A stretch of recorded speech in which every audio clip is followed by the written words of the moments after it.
All right, I'm going with the Pittsburgh Steelers, and we'll start out with Le'Veon Bell, and I don't need to bore you with numbers, but his versatility, we know, out of the backfield, everything that he can do. And I don't care when people start pushing around the narrative that he's an aging running back. Still at this age, he's one of the best in the league. Antonio Brown, the GOAT right now. And I will say that he is the best receiver in all of football.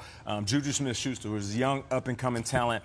Cam Hayward on the defense side of the ball. And then my X factor, I have to give you one. It's Big Ben. I don't know what else to tell you. Okay. I mean, there's oftentimes Big Ben is going to wow you. You'll say, oh, my gosh, that's him, right? He is the statuesque quarterback that can sit in the pocket, guys draped all over him, throwing the ball all over the field. And then there's times where he doesn't look like himself, and he doesn't play like what his name is, Big Ben. He plays smaller than that.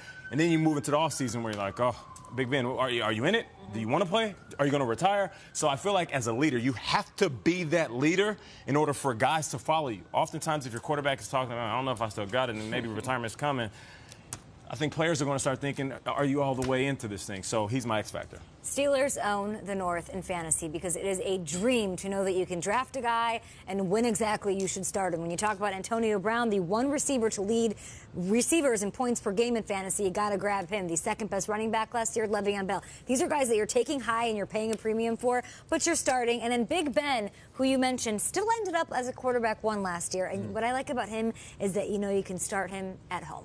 Yeah, it's true. No doubt. I like that, though, because then I love that you know I'm starting at home, right. Yeah. set it and forget it. Love it. Also the Steelers for me. And I look at the way that this franchise is run. You have so many teams that every other year there's a new coach, a new quarterback. The Pittsburgh Steelers, since the NFL-AFL merger in 1960, have had 3 head coaches. Chuck Noll, Bill Cowher, Mike Tomlin. 3 head coaches in the franchise's history. Think about every other team in the league. Every 2 years you swap coaches. Yeah. That, to me, is an organization that you look and you aspire to. It's stability, it's trust, and it's success. Playoff appearances, 8 of the last 11 years. We know about all the Super Bowl rings. We know about the fan base.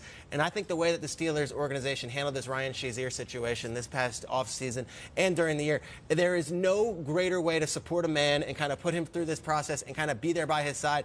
I think everyone in the league looks at the Steelers and says that's one of the gold standards as far as NFL organizations go. As far as business and winning, no doubt. I am in charge of personality on this one. Is it a clean sweep for the Steelers? No. I'm going to go with an 0-16 team, the Cleveland Browns. Yeah. Let's start with the #1 pick in the draft behind Baker, Peter. What did they say on it about Baker Mayfield? He's dripping with swag. Was that the quote? Like it or not, he is. Myles Garrett looks like a He-Man figure, and we'll quote C.S. Lewis, a very, very interesting guy. And how about the head coach? Look at the AFC North. Marv, John Harbaugh, Tomlin. Great football man, not exactly vaudeville acts on the sideline. Hugh, you don't know what Hugh's going to say. What was he saying about Baker? He comes in the gym and says, hee, right? He's the Pied Piper guy. Hugh is a quote machine, not a win machine necessarily, but I'm in charge of personality, and it goes to the Cleveland Browns. Love that. Steelers fans hate you so much, Kyle. Hey, they win. That screen grab right there, if that went viral, I think there would be a great response. I love that you go with the Browns. Yeah, that's a terrible screen grab. Terrible. You guys are killing me.